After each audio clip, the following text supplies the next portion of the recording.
Absolutely. Israel is a state. It was established with certain borders in 1948 when Israel declared independence, following a partition plan that had been voted by the UN in its early days in 1947. Israel's declaration of independence generated a war because the Arab states rejected the partition plan, which was non-binding. It was an advisory plan. Israel used that as the basis for a unilateral declaration of independence in 1948. Israel won the war, took more territory, and then in 1967, the so-called Six-Day War occurred, again, with some debates about how and who provoked it. But the fact is that Israel captured in that war the rest of what had been British mandatory Palestine. In other words, Israel now had 100% of the territory under control after the 1967 war. Then, after Israel and Egypt reached an agreement, what had been the Sinai Peninsula, also taken in 1967, was returned to Egypt in a peace agreement.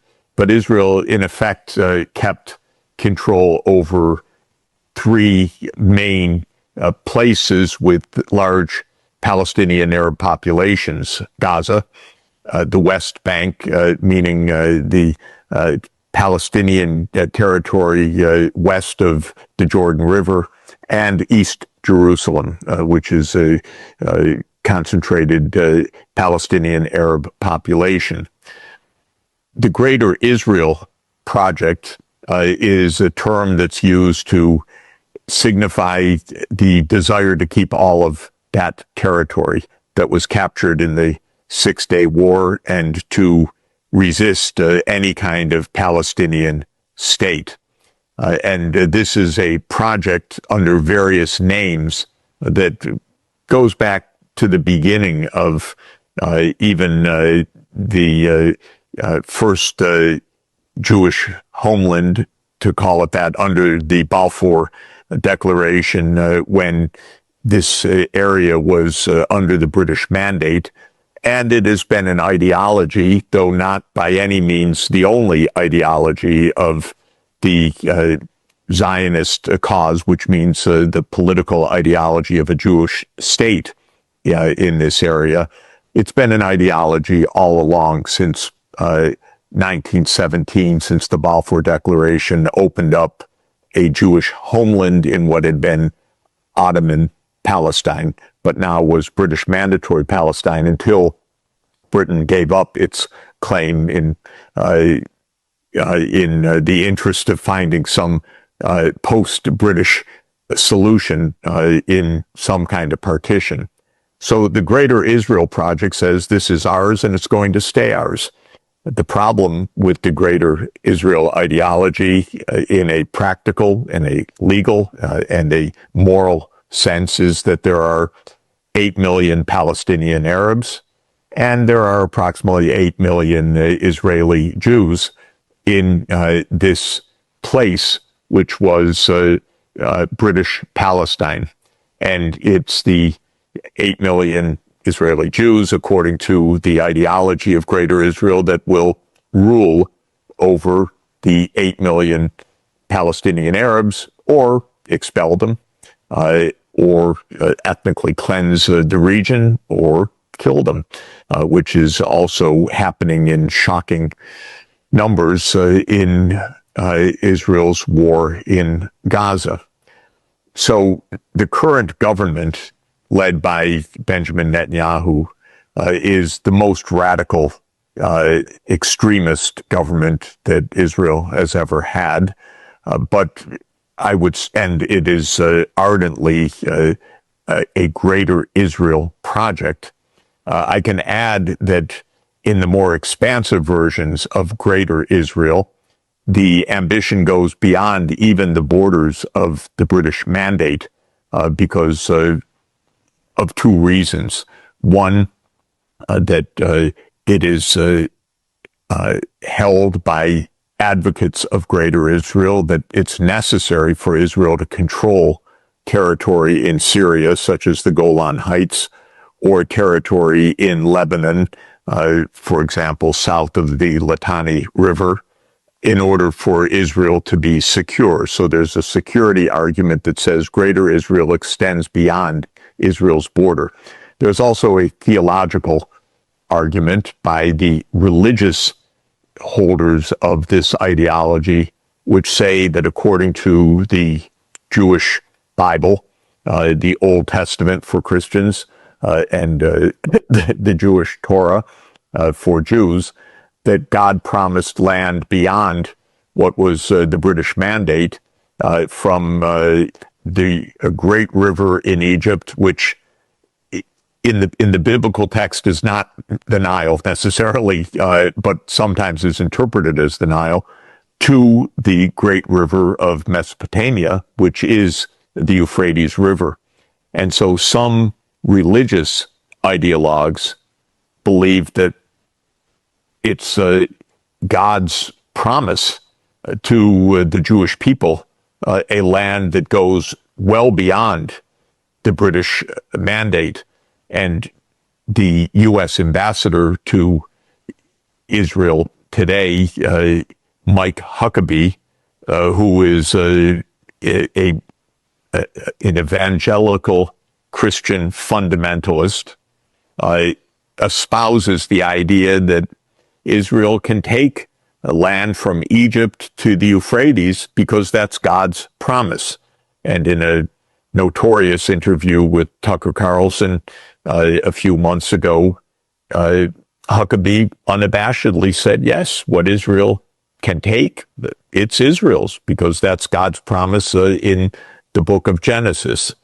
It's rather shocking for 100 reasons, by the way: practical, legal, moral, ethical, and theological, I'll add, because other theologians theologians, let me say, not other theologians, but theologians were completely scandalized by what Huckabee said, both Jewish and non-Jewish theologians. But in any event, it is to say that for some, Greater Israel is impunity within the broader region. Now, all of this matters because Israel has been pursuing this doctrine under Netanyahu for 30 years. Netanyahu became prime minister in 1996. He's been prime minister off and on for much of the period of the last 30 years. He comes from a political movement, Likud, still the party that he leads, which holds this Greater Israel view ostensibly on security grounds. So Netanyahu was never religious, never arguing from biblical texts until fairly recently. And the Likud, in its founding charter in 1977, said that all of the territory from the Jordan River to the Mediterranean Sea would be Israeli sovereignty. So this goes back 50 years, basically. And in the mind and ideology, even before the founding charter of the Likud. So it's been Netanyahu's mission to keep Israeli sovereignty over all of mandatory Palestine. But in the current coalition, and this is a trajectory that Israel has been on since that 1977 founding charter of Likud, the religious impulse has become also more and more important. These are religious zealots or extremists. They espouse a truly, it's ugly to say, but they espouse a Jewish supremacy that, as an American Jew, I find completely repulsive, disgusting, and contrary to 2,000 years of Jewish teachings under rabbinic Judaism. These are not people that reflect the history of Judaism.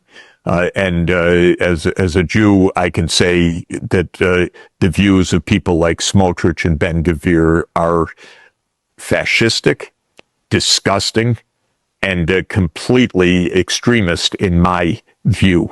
They have nothing to do with rabbinic Judaism, which taught something completely different. But they are a supremacist idea, and based in some sense on this interpretation that God promised this to his chosen people, and therefore it is their right to conquer this land, killing as many people as would be necessary to do so. And it's also an extremely, what should I say, extremely tribal view that the lives that matter are Jewish lives and that non-Jewish lives don't matter. Smotrich and Ben-Gvir sometimes put it quite literally that for every one Jewish life that is taken in this conflict, 100 or 1,000 Arab lives should be taken. It's a vulgarity. But, and here's my point, it is the prevailing doctrine of the current government of Israel. So this is not some fringe ideology. This is the doctrine of the government of Israel. Now, just to conclude on what is Greater Israel, Netanyahu has espoused this for 30 years. As I say, there are two strands. One, a kind of security argument that Israel can only be safe as Greater Israel. And the second, a religious argument that this is God's purpose. This is therefore redeeming God's purpose by the Jewish people. And both of these now sit together in Israeli politics.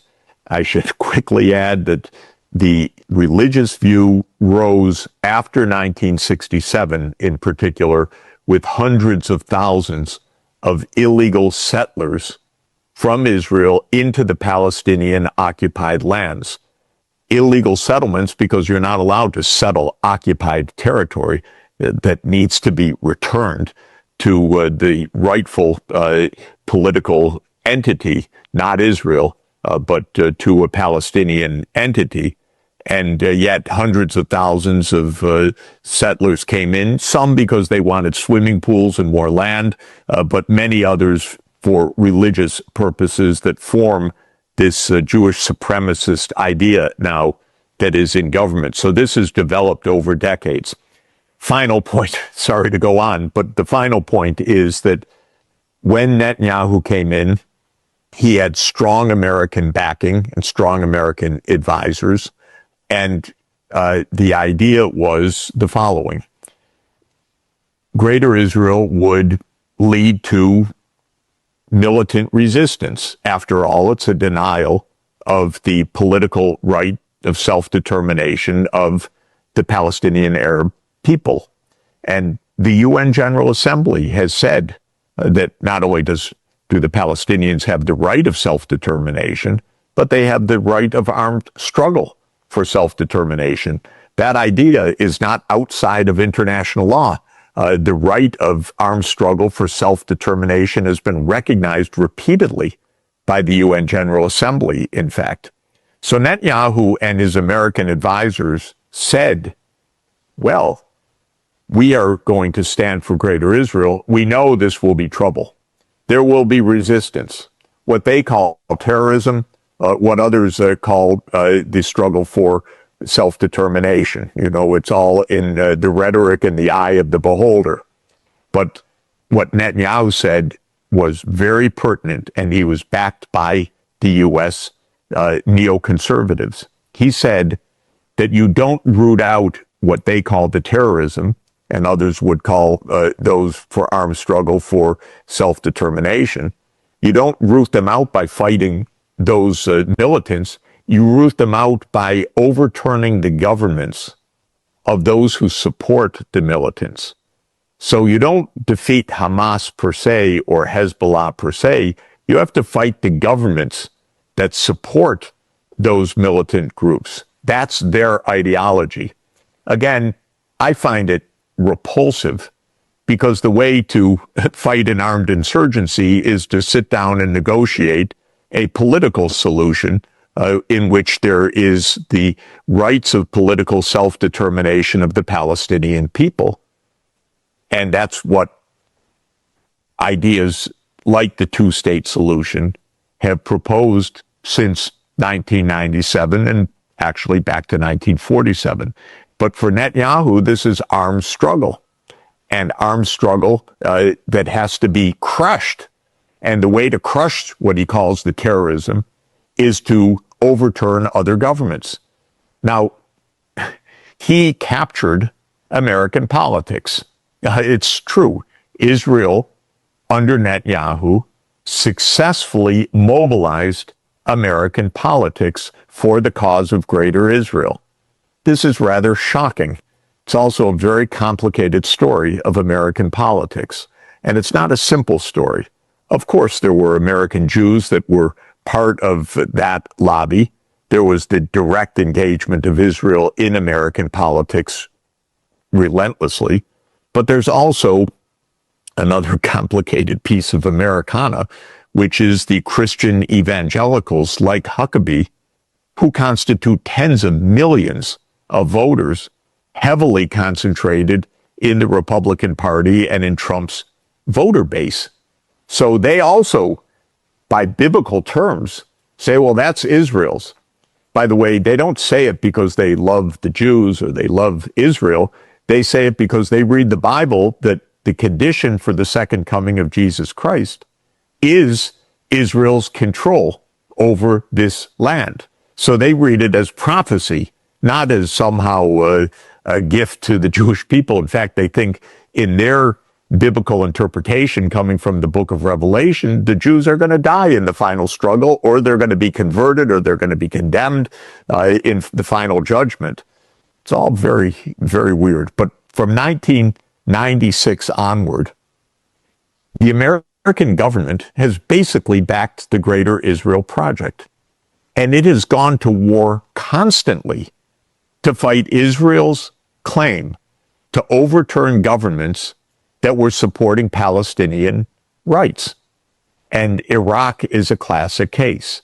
The 2003 U.S. war on Saddam Hussein to overthrow the Iraqi government was completely pretextual.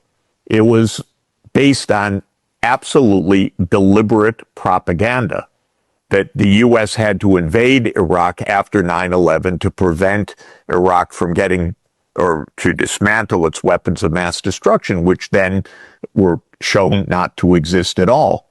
And they said, oh, so sorry, we thought they existed. No, they knew they didn't exist. This was a Netanyahu neoconservative plan to overthrow a government that was supporting the Palestinian cause on a pretext, on a lie, a war on utter lies. And this has gone on now for 30 years. And just about all the wars in the region, in one way or another, include the CIA and Mossad and Greater Israel as a motivation. So overthrowing Bashar al-Assad in Syria, which was a CIA operation called Operation Timber Sycamore, signed by Obama in 2012, 2013, tasking the CIA to overthrow Bashar al-Assad, was also at the behest of Greater Israel. Why? Because Assad had links with Iran, and Iran was seen as the supporter of Hamas and Hezbollah, and hence this axis of resistance, so-called, needed to be defeated by overthrowing Bashar al-Assad. That turned out to be a 15-year bloody war caused by the United States, prolonged by the United States, denied by the United States because they called it the Syrian civil war. There was nothing civil about it. This was a war by the CIA and Mossad to create a government that would not back the Palestinian people. Well, the long and the short of it is that since 1996, Iran has been the prime target for Greater Israel proponents. And when the war, this current war, started on February 28th, 2026, when Israel and the United States attacked Iran in a completely unprovoked war of aggression, completely illegal, completely fatuous, and a failure. When they did that, Netanyahu tweeted, "This is my dream of 40 years." And I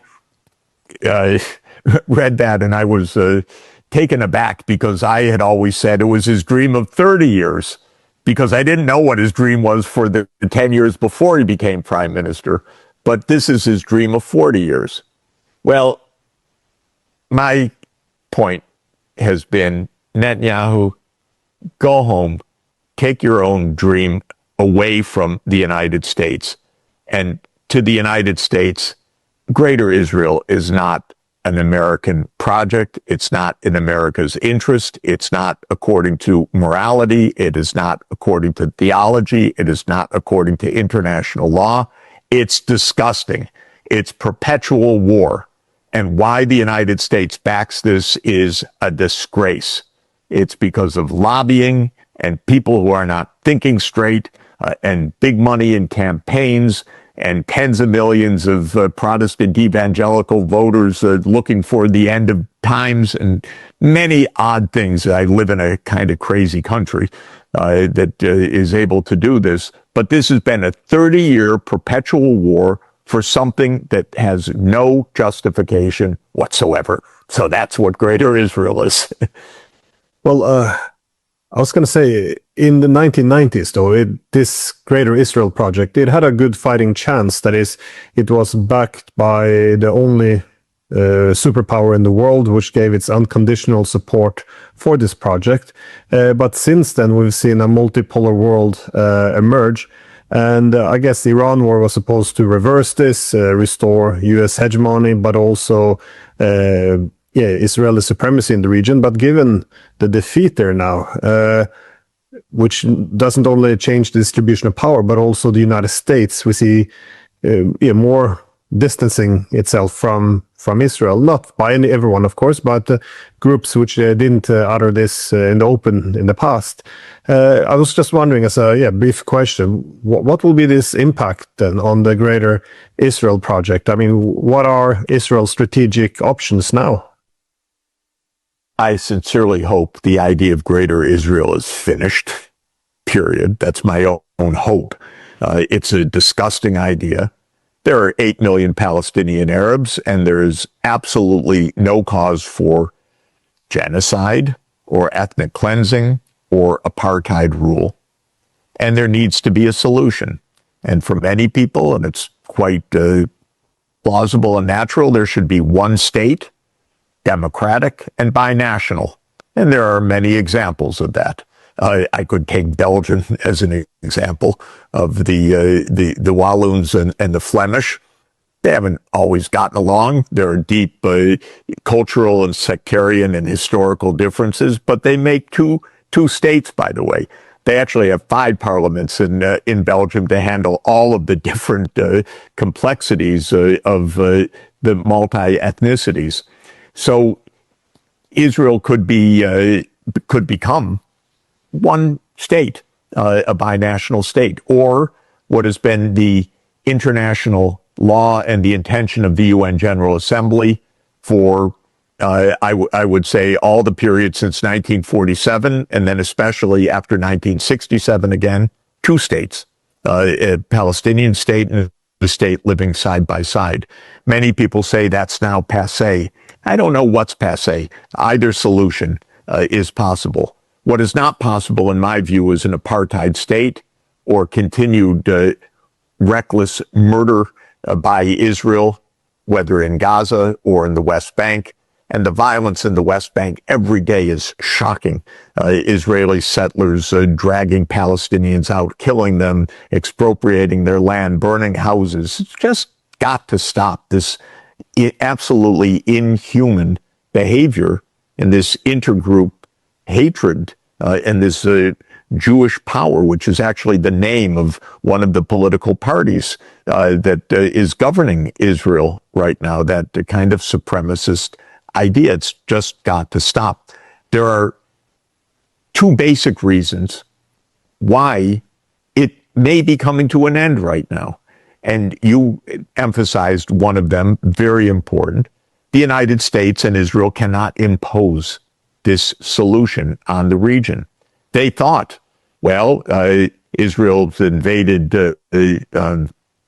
Lebanon in the past. It's weakened Hezbollah. Syria has been overthrown.